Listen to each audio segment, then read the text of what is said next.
The stars looked different from the observation deck of the USS Horizon.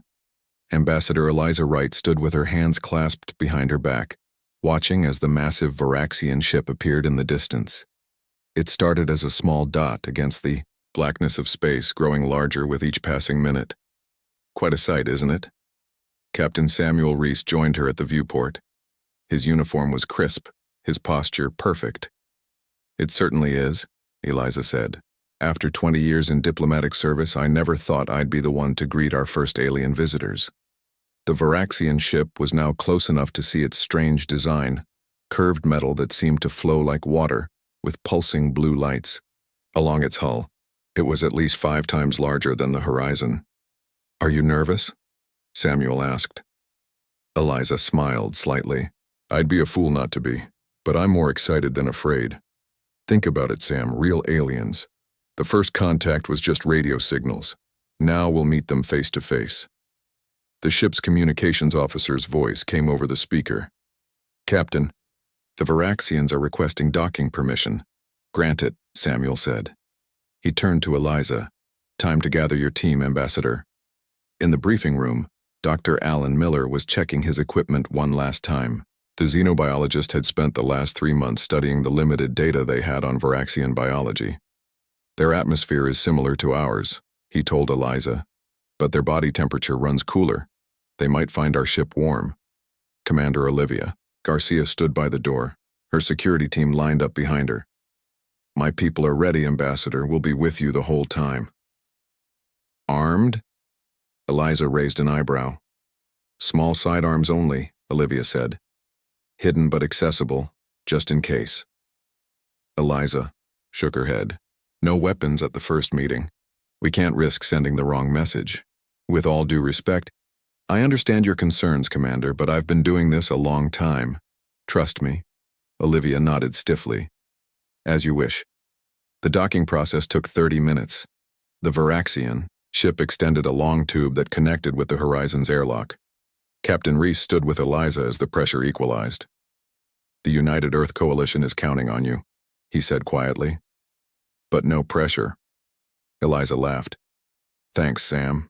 The airlock door slid open with a hiss. On the other side stood 3 tall figures. The Varaxians were roughly humanoid, standing 7 feet tall with slender bodies covered in pale blue scales. Their eyes were large and black, set in narrow, faces with small mouths. Greetings, said the one in the middle, its voice coming through a small device on its chest. I am Zaxtool, lead diplomat of the Varaxian Collective. We welcome you. Eliza stepped forward. I am Ambassador Eliza Wright of the United Earth Coalition. On behalf of humanity and Earth, we are honored to meet you. Zaxtool's head tilted slightly. The honor is ours. Please follow us to more comfortable surroundings. Eliza and her team walked through the connecting tube into the Varaxian ship. The interior was unexpectedly beautiful, with curved walls that glowed with soft light. The air was cool but breathable. Your ship is amazing, Dr. Miller said, unable to hide his excitement. Thank you, Zaxtool replied. It has served our exploration needs for many cycles. They were led to a large round room with a table in the center. The furniture seemed to grow from the floor itself. Eliza noticed how everything in the ship appeared to be connected, like a single organism. As they sat down, Zaxtool placed a small device on the table. It projected a 3-dimensional image of their 2 solar systems. We have traveled far to reach you, the alien diplomat said. Our home is here. A point of light brightened in the projection, many light years from Earth. We're honored you chose to make contact with us, Eliza said. There must be many worlds between ours and yours. Yes, but none with your potential. Dr. Miller leaned forward. What kind of potential? The Varaxian made a sound that might have been a laugh. Your species is young, but resourceful. We have observed your rapid technological advancement. Most impressive. Olivia shifted uncomfortably in her seat, and Eliza shot her a warning glance. We hope this meeting will be the first of many, Eliza continued. The people of Earth are eager to learn about your culture, your science, your history. As are we, Zaxtool said. We propose an exchange of knowledge, our technology for your creativity. What kind of technology? Dr. Miller asked. Travel methods, energy production, medical advancements. Zaxtool moved his long fingers through the projection, showing images of Varaxian ships and cities. For the next 3 hours they talked. The Varaxians described their society, a collective of 5 billion individuals spread across 3 planets, in their home system. They showed images of their world, with its twin moons and rings of asteroids. In return, Eliza shared information about Earth's nations, cultures, and history. She was careful not to reveal too much about military capabilities or defenses, standard protocol for first contact scenarios. When they took a break, Eliza pulled her team aside. What do you think? She asked. They're advanced, Dr. Miller said. Possibly thousands of years ahead of us. They're holding back, Olivia said. They talk a lot but say little of substance. That's diplomacy, Eliza replied with a smile. But I agree, they seem careful. Not necessarily suspicious, but measured. Did you notice how they keep asking about our resources? Alan added. I counted 5 separate questions about our mining capabilities. Before Eliza could respond, Zaxtool approached. Ambassador, would you join me for a private conversation? There are matters I wish to discuss without the formality of our full teams. Eliza hesitated for just a moment. Of course. Olivia stepped forward. Ambassador. It's fine, Commander, Eliza said firmly. Please continue the cultural exchange with the other Varaxians. Zaxtool led Eliza to a smaller room with a view of space. The Earth was visible in the distance, a blue marble against the blackness. Beautiful, isn't it? The alien said. Your world. Yes, Eliza agreed. It's home. We believe this meeting is the beginning of a great friendship between our peoples, Zaxtool said. The Varaxian collective has much to offer Earth. And Earth has much to offer in return, Eliza said. Though I must say I'm curious why you chose us. Surely there are more advanced civilizations. Zaxtool's black eyes fixed on her. Advanced technology is common. Your human spirit is not. You adapt. You overcome. You survive against odds. These qualities are valuable. Later, as they returned to the USS Horizon, Eliza felt a mix of hope and caution. The Varaxians had invited them to continue talks the next day, with promises of technology demonstrations and more cultural exchange. In Team, her quarters, she recorded her report to Earth. First meeting with the Varaxians complete. They appear peaceful and interested in exchange of knowledge and resources. However, I recommend continued caution. There's still much we don't know about their true intentions. But the potential benefits of this relationship could be enormous.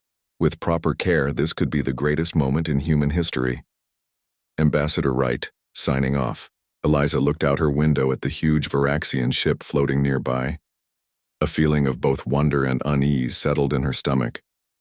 Tomorrow would bring new revelations, new opportunities, and perhaps answers to the questions that lingered in her mind. Captain Reese's voice came over the intercom. Ambassador, we've received a message from Earth. The United Earth Coalition sends their congratulations on successful first contact. Thank you, Captain, she replied. Let's hope we continue to have reasons to celebrate. 2 weeks passed since the first meeting with the Varaxians. The USS Horizon remained docked with the alien vessel, and daily talks continued. Earth buzzed with excitement about the new alien friends, but on the Horizon, not everyone shared this feeling. Dr. Alan Miller frowned at the sample container in his hand. The Varaxians had finally allowed him access to their biology lab yesterday.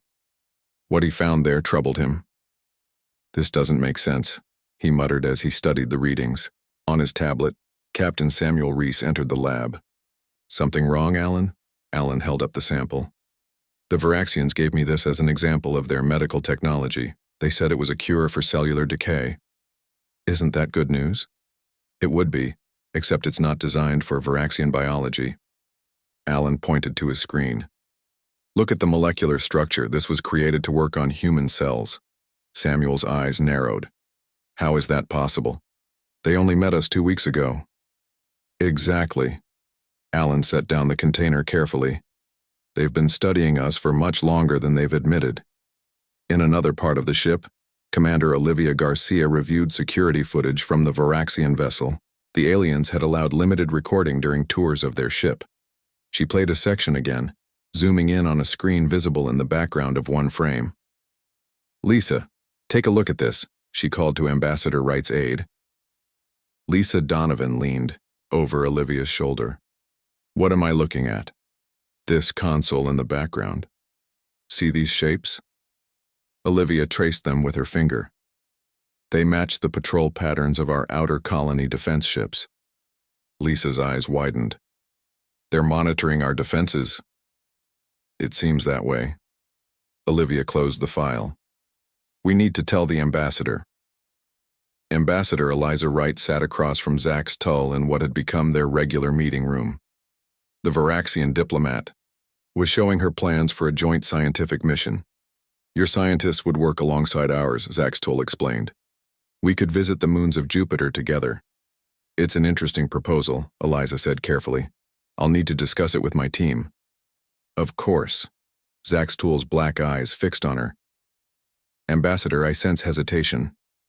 Have we given you reason to doubt our intentions?" Before Eliza could answer, her communication device buzzed. It was a message from Olivia requesting an urgent meeting. "I apologize, but I need to attend to something," Eliza said, standing up. "Shall we continue this discussion later?" The Varaxian nodded. "We have time. We are not going anywhere." Back on the horizon, Eliza met with her team in a secure room that was regularly swept for listening devices. "So, what you're telling me," she said after hearing their reports, "is that the Varaxians have been studying us from afar, possibly for years, and are now monitoring our military movements?" "That's our conclusion," Olivia said firmly. "There's more," Captain Reese added. "Our systems detected them scanning our weapons capabilities yesterday. They were careful, but not careful enough." Lisa spoke up. "I found something in their historical database they shared with us. I've been translating the older records and I found a pattern. Every civilization the Varaxians claim to have peacefully contacted no longer exists as an independent entity." A heavy silence fell over the room. "They've done this before," Eliza said quietly. "Make peaceful contact, gather intelligence, then what? Based on the records, they either absorb the civilization into their collective or—" Lisa didn't finish the sentence. "We need to inform Earth," Captain Reese said. Eliza nodded. "But we need to be careful. If the Varaxians realize we suspect them, they might accelerate whatever they're planning. Sam, send a coded message to Vice Admiral Carter. Use the diplomatic emergency protocol." "What about our talks with Zax Tull?" Lisa asked. "We continue as normal," Eliza said. "We need to buy time for Earth to prepare just in case, and we need more evidence of their true intentions." That evening, the Varaxians invited the human delegation to a formal dinner. The large dining hall on their ship was decorated with images of Earth landscapes, a gesture that would have seemed friendly a week ago, but now felt unsettling. Zax Tull greeted them warmly. "Ambassador Wright, we have prepared foods compatible with human biology. I hope you enjoy them." The meal was elaborate. Strange fruits and what appeared to be meat dishes were served on plates that changed color with temperature. The Varaxians ate little, watching the humans with their large black eyes. After the meal, Zax Tull stood and raised a glass filled with a blue liquid. "To friendship between our peoples and to the future." The humans politely raised their glasses. Eliza noticed that Commander Garcia didn't drink, her eyes constantly scanning the room. "Ambassador," Zax Tull said, setting down his glass, "we have prepared a document, a treaty of friendship between the Varaxian Collective and Earth." An aide brought forward a tablet-like device displaying text in both Varaxian symbols and English. "This is unexpected," Eliza said, taking the device. She scanned the text, her diplomatic training helping her keep her face neutral despite what she was reading. "This treaty includes provisions for sharing military technology," she noted, looking up at Zax Tull. "Merely a formality," the alien said, smoothly. "All our friendships include such openness." "I see." And these sections about Varaxian advisors being stationed at Earth's major military installations? For efficient technology transfer, of course. Eliza handed the tablet to Lisa. This is a significant proposal. We'll need time to review it properly. Of course, Zaxtol said. We understand, but we hope for a quick response. Our leaders are eager to formalize our relationship. Later that night, the human team gathered again in their secure room. It's a thinly veiled military access agreement, Captain Reese said bluntly. They want complete access to our defenses. The question is why, Dr. Miller said. With their technology, they could simply take what they want from us. Maybe not, Olivia suggested. I've been analyzing their ship. It's impressive, but I've noticed they have surprisingly few weapons for its size. Maybe they prefer conquest through deception rather than direct conflict. Have we heard back from Earth? Eliza asked. Yes, Samuel replied. Vice Admiral Carter acknowledges our concerns. Earth Defense Forces are quietly being put on alert. They're asking us to keep the Varaxians engaged while they prepare. Eliza walked to the viewport and looked at the massive Varaxian ship. Whatever they're planning, we need to stay one step ahead. We'll tell Zaxtol tomorrow that we need a week to consider their treaty. And if they press for an answer sooner? Lisa asked. Then we'll know for certain that their intentions aren't peaceful, Eliza said grimly, and we'll act accordingly. As the team dispersed, Eliza remained at the viewport. The stars beyond the Varaxian ship seemed cold and distant now. First contact was supposed to be humanity's greatest moment. Instead, it might be leading to their greatest challenge.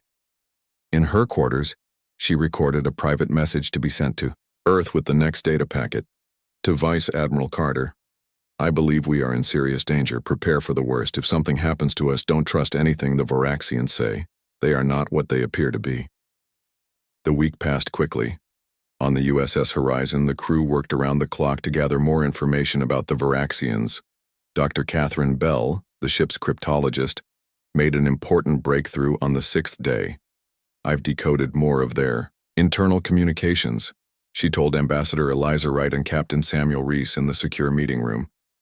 They're definitely planning something. Catherine pulled up the translations on the main screen. This message was sent from the Varaxian, shipped to their homeworld 3 days ago. Humans remain unaware. Defense capabilities documented. Proceed with next phase after treaty signing. Samuel's face hardened. That confirms our suspicions. There's more, Catherine continued. I found references to something called Project Harvest. I'm still working on the details, but it seems to involve large-scale resource extraction. From Earth? Eliza asked. That's my guess, Catherine replied. The messages mention our planet's unusually high water content as being valuable. Eliza sat back in her chair. So they want our water, and probably other resources too. It fits the pattern Lisa found in their historical records, Samuel said. They find a planet with resources they need, make peaceful contact, gain access to the planet's defenses through treaties, then take what they want. The deadline to respond to their treaty is tomorrow, Eliza reminded them. We need to make a decision. Earth's defense forces are on high alert, Samuel said. Vice Admiral Carter has positioned ships throughout the solar system, hidden from Varaxian sensors. They're as ready as they can be. Eliza nodded. Then it's time to decline their offer, politely but firmly. The next morning, Ambassador Wright and her team boarded the Varaxian ship for what would be their final scheduled meeting. Zaxtol greeted them in the now familiar meeting room, his tall frame looming over the human delegation. Ambassador Wright, he said, have you considered our proposal? We have, Eliza said, her voice steady. The United Earth Coalition appreciates your offer of friendship. However, we must decline the treaty in its current form. The room grew noticeably colder. Zaxtol's black eyes seemed to darken even more. May, I asked why. The translator device couldn't capture emotion, but his body language showed tension. Earth has a long-standing policy against sharing military technology with any outside entity, Eliza explained. This is not personal. It's a fundamental principle of our security protocols. Zaxtel was silent for a moment. I see. This is disappointing. However, Eliza continued, we are open to discussing other forms of cooperation. Scientific exchange, cultural programs, limited trade agreements. These are all possibilities. Perhaps you misunderstand the importance of this treaty, Zaxtel said. Our leaders view it as essential to building trust between our peoples. Trust must be built slowly, Eliza countered. This is just the beginning of our relationship. Zaxtel turned to speak with another Varaxian in their own language. Dr. Bell, who stood behind Eliza, listened carefully, her eyes widening slightly at what she heard. Very well, Zaxtel finally said. If you cannot agree to our terms now, perhaps you need more time to consider. We suggest a final meeting tomorrow to discuss alternatives. That would be acceptable, Eliza said, though she felt uneasy about the quick change in attitude. As they walked back to the airlock, Dr. Bell moved close to Eliza. Ambassador, she whispered. They said something about accelerating the timeline and preparing the demonstration. Eliza's heart sank, but she kept her face neutral. Thank you, Catherine. Back on the horizon, Eliza immediately called an emergency meeting. They're going to make a move, she told her team. Probably tomorrow. Should we break off contact now? Olivia asked. We could undock and put some distance between our ships. That might trigger them to act sooner, Captain Reese said. And Earth needs every hour we can give them to prepare. I agree, Eliza said.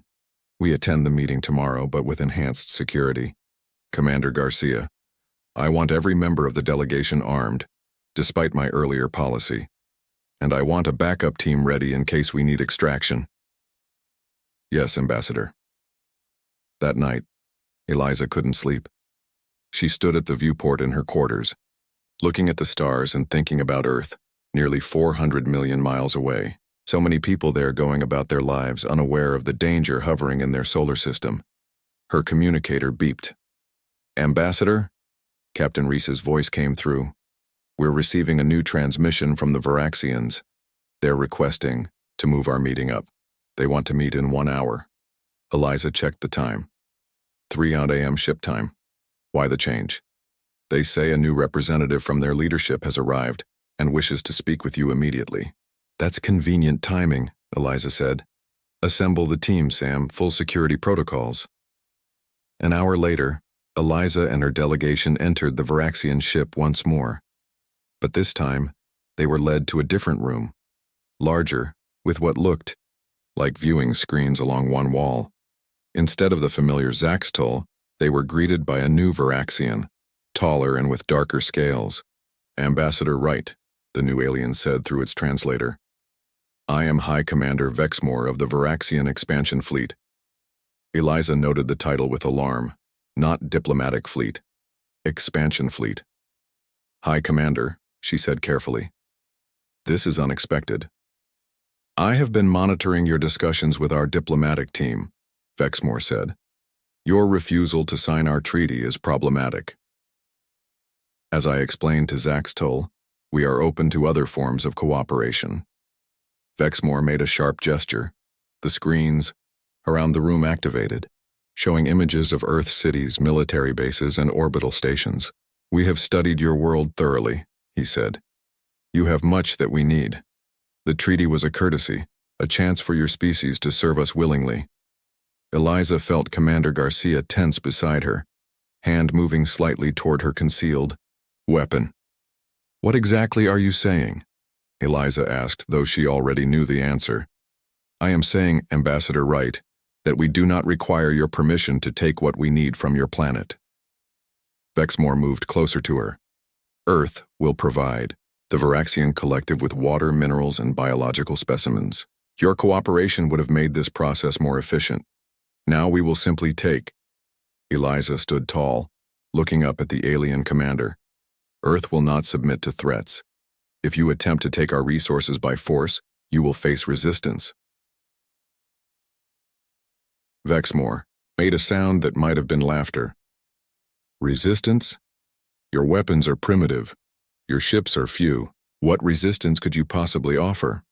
You might be surprised, Eliza said firmly. No, Ambassador. It is you who will be surprised. Suddenly, more Varaxians entered the room, weapons drawn. Commander Garcia and her security team reached for their hidden guns, but they were outnumbered. Now, Vexmore said, turning to face the main screen, we will send a message to Earth. The screen changed to show a live transmission feed. Eliza realized with horror that they were broadcasting to both the USS Horizon and to Earth directly. People of Earth, Vexmore spoke into the camera. Your time of independence is over. The Varaxian Collective claims your world and its resources. Your leaders attempted diplomacy. They sent Ambassador Wright to speak for you. He turned to Eliza, his black eyes emotionless. They wanted peace. In one swift motion, Vexmore pulled out a weapon and pointed it at Eliza. Then they killed our ambassador, he said, and fired. The beam from Vexmore's weapon hit Ambassador Eliza Wright directly in the chest. She fell backward, her eyes wide with shock. Commander Olivia Garcia screamed and lunged forward, but two Varaxian guards restrained her. On screens across Earth and aboard the USS Horizon, billions of humans watched their ambassador fall. Captain Samuel Reese stared at the screen on the Horizon's bridge, his face pale with horror and rage. Lock weapons on the Varaxian ship, he ordered, his voice shaking. Prepare to... Before he could finish, the Varaxian ship fired on the Horizon. The diplomatic vessel shuddered under the sudden attack. Shields at 40%, the tactical officer shouted. They've targeted our engines. Break docking connection and retreat, Samuel ordered. Get us out of their firing range. On Earth, Vice Admiral William Carter watched the live broadcast from the military command center. The room was silent with shock for 3 seconds. Then everyone began shouting at once. Silence, Carter bellowed. He turned to his communications. Officer. Send the alert. All ships, full combat status. This is not a drill. Across the solar system, hidden human ships received the signal. Earth had been preparing for this possibility ever since the first suspicions about the Varaxians arose. Now those preparations would be tested. Back on the Varaxian ship, Commander Garcia and the surviving members of the diplomatic team were thrown into a holding cell. Dr. Alan Miller knelt beside Ambassador Wright's body, though he knew there was nothing he could do for her. I can't believe they did this, Dr. Catherine Bell whispered, tears streaming down her face. They've been planning it all along, Olivia said grimly. She moved to the wall of the cell, feeling along the seams. We need to find a way out of here. To do what? Lisa Donovan asked. We're on an alien warship surrounded by enemies. To complete Ambassador Wright's mission, Olivia said. We need to get word to Earth about everything we've learned about Varaxian weaknesses. On the USS Horizon, Captain Reese had managed to put some distance between his ship and the Varaxian vessel.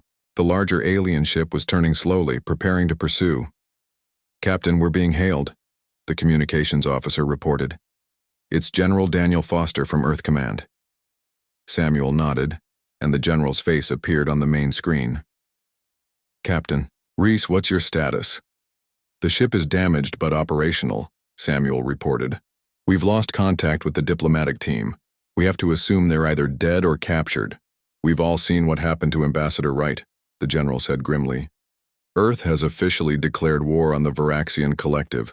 I'm sending you coordinates. Get your ship there as quickly as possible. Sir, I can't leave my people behind, Samuel protested. Captain, those are direct orders. The information your ship collected over the past weeks is vital to our defense. We can't risk losing it. Samuel hesitated, then nodded. Understood, sir. The Horizon's engines flared. As it accelerated away from the Varaxian ship, the alien vessel fired again, but the human ship had enough of a head start to avoid the worst of the blast. Set course for the coordinates, Samuel ordered. Maximum speed. In the holding cell on the Varaxian ship, Olivia had found a maintenance panel near the floor. Using a small tool hidden in her boot, she was working on opening it. Even if we get out, how do we escape the ship? Lisa asked. One step at a time, Olivia replied. First, we get out of this cell. Then we find their communications center. And then? Dr. Miller asked. Then we tell Earth everything we know about Varaxian biology and technology. You said yourself they have weaknesses. Dr. Miller nodded slowly. Their body temperature. It runs much cooler than ours. Their systems are designed for efficiency, not adaptability. Sudden changes in temperature could disrupt their ship functions. The panel came loose in Olivia's hands. That's the kind of information that could save lives. On Earth, President Sandra Morgan addressed the world from a secure location. Her face was grave but determined. Citizens of Earth, today, we witnessed an act of treachery that cannot go unanswered. The Varaxians came to us with promises of peace and friendship. Then they killed our ambassador. She paused, letting the words sink in. Make no mistake, this was not just an attack on one person. It was an attack on all of humanity, a declaration of their intent to take our world by force. But they have gravely miscalculated. Behind her, screens showed Earth's defense forces mobilizing, ships launching from hidden bases, weapon systems coming online. For years, we have quietly prepared for the possibility that our first contact with alien life might not be peaceful. Today, those preparations will be put to the test. In space, the Varaxian ship approached Earth, expecting little resistance. Instead, they found a planet ready for war. Admiral Frank Hudson commanded Earth's primary defense fleet from his flagship. All ships, Battle Formation Alpha. Remember your training. These aliens may have advanced technology, but we have something they don't. We're fighting for our home. The first human ships engaged the Varaxian vessel, dodging its energy weapons and firing their own. The alien ship was powerful, but the human vessels were smaller and more maneuverable. In her laboratory on Earth's moon base, Dr. Nicole Ward worked frantically with the data sent from the USS Horizon. The Varaxian ship uses a cooling system for their main weapons, she explained to the officers around her. If we can force them to fire continuously, the system will overload. Major Chris Bennett nodded. We can do that. We'll use decoy drones to draw their fire. The USS Horizon reached the coordinates General Foster had sent. There, hidden among the asteroids beyond Mars, was a secret human military base. Ships of all sizes surrounded it, a fleet far larger than the Varaxians had detected. Captain Reese was escorted to the command center, where he handed over all the data his ship had collected. Their main weapons have a 3-second recharge period, he explained to the officers, and their hull is weakest near their propulsion systems. Another officer stepped forward. Captain, we received a weak transmission from your team on the Varaxian ship. Commander Garcia and the others are alive. They've escaped their cell and are sending us vital information. For the first time since watching Ambassador Wright die, Samuel felt a spark of hope. What kind of information? The kind that wins wars. Captain, back on Earth, President Morgan watched the battle unfolding in space. Human ships darted around the Varaxian vessel, drawing its fire in coordinated patterns. Will it work? She asked Admiral Hudson over the secure line. It has to, he replied. Otherwise, we're looking at the beginning of an invasion. The Varaxian ship fired again and again at the human vessels, not realizing it was being led into a trap. As Dr. Ward had predicted, its cooling systems began to overload. On the main screen, President Morgan watched as Earth fought for its survival against an enemy that had gravely underestimated humanity's strength and resolve. For Ambassador Wright, she whispered, and for Earth. The battle above Earth continued for hours. The massive Varaxian ship, once seeming invincible, now looked vulnerable as dozens of smaller human vessels swarmed around it. Its weapons fired wildly, trying to hit the fast-moving targets. Their cooling system is at critical levels, reported a technician on Admiral Hudson's flagship. Weapons efficiency dropping by the minute. Press the advantage, Hudson ordered. All ships focus fire on the coordinates Captain Reese provided.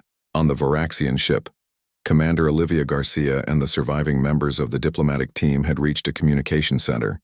2 Varaxian technicians lay unconscious on the floor.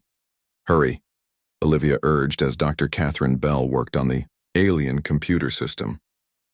We don't have much time. Almost there, Catherine said. Her fingers flew over the strange controls, applying what she had learned about Varaxian technology during the past weeks. I'm accessing their main database now. Dr. Alan Miller looked over her shoulder. There. Those are their defense specs. Download everything. Back on Earth, Linda Reese coordinated civilian evacuation efforts in coastal cities. As the wife of Captain Samuel Reese, she understood the threat better than most. Keep moving toward the inland shelters, she instructed the crowd through her megaphone. Stay calm and help each other. A young woman carrying a child approached her. Is it true? Are we being invaded? Linda looked up at the sky where flashes of light marked the battle happening in orbit. We're being threatened, she said carefully. But Earth is fighting back. In space, the human fleet executed the strategy developed using intelligence from the horizon and the escaped diplomatic team. Ships targeted the weak points in the Varaxian vessel's hull, concentrating fire on the areas near its propulsion systems. Direct hit, shouted a tactical officer as one of Earth's missiles struck home. A section of the alien ship's outer hull broke apart, exposing inner systems to space. Admiral Hudson allowed himself a small smile. All ships, target that breach. Everything you've got. On the moon base, Dr. Nicole Ward had finished analyzing the biological data Dr. Miller had sent. The Varaxians evolved on a planet with very little temperature variation, she explained to Major Chris Bennett. Their bodies and technology are both designed to operate within a narrow range. So extreme heat or cold would affect them more severely than it would affect us, Chris asked. Exactly.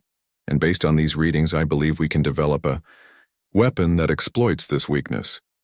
Director Edward Hill of Earth's intelligence agency was coordinating with teams around the world. We've identified what appears to be a Varaxian forward base on the far side of the moon, he told President Morgan. They must have established it in secret while pretending to negotiate. Can we neutralize it? The president asked. Major Bennett is leading a strike team there now. Major Bennett's team approached the hidden Varaxian base in stealth shuttles. Using the intelligence gathered from the diplomatic mission, they knew exactly how to bypass the alien security systems. Remember, quick and quiet, Chris told his team. We want to capture their communications equipment intact if possible. Inside the base, the humans moved efficiently, disabling the few Varaxian guards with weapons specifically designed to work against their biology. In the main control room, they found something unexpected. A Varaxian officer, separated from the others. Don't move, Chris ordered, pointing his weapon at the alien. The Varaxian raised its hand slowly, using the translator device on its chest. I am Teklar, Second Communications Officer. I will not resist. On the main Varaxian ship, things were going badly for the invaders. Their weapon systems were failing, and human ships had breached their hull in multiple places. High Commander Vexmore raged at his officers. How is this possible? They are primitives. Their technology is inferior. They fight differently than expected, one officer replied. Their tactics are unpredictable. In another section of the ship, Olivia and her team had completed their mission.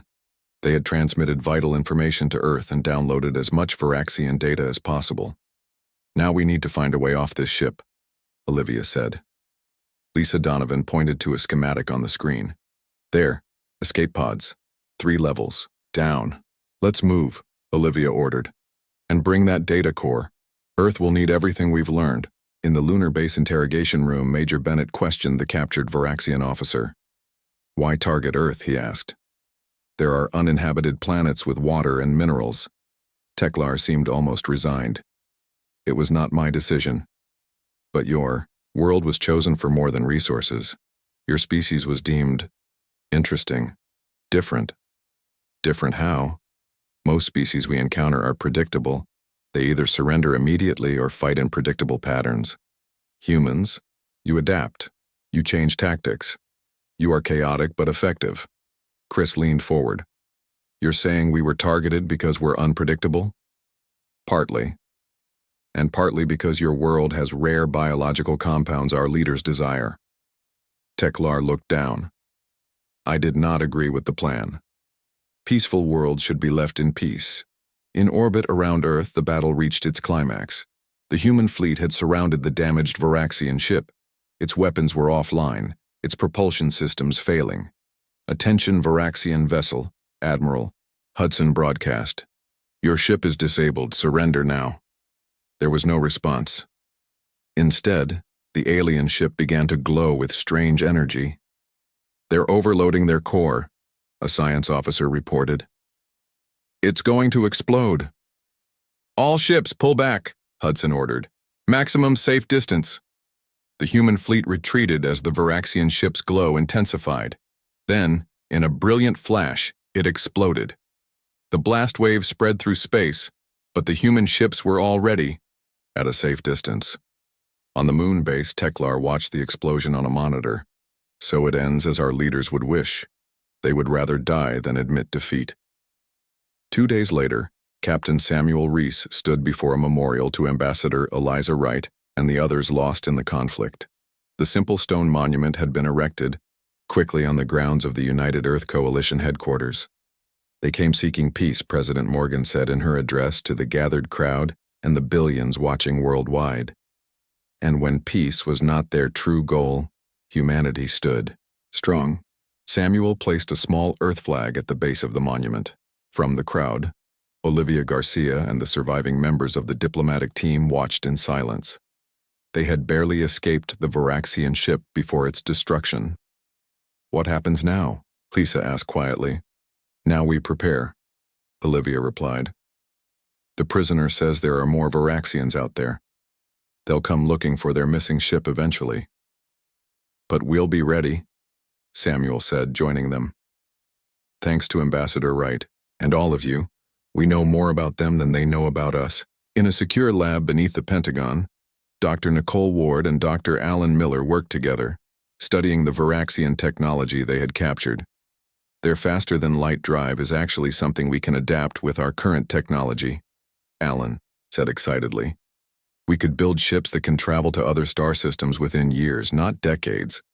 And their weapons, Nicole added. We can reverse engineer them to strengthen our defenses.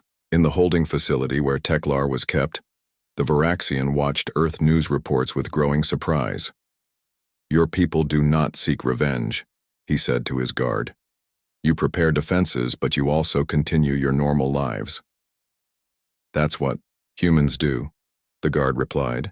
We adapt and we move forward.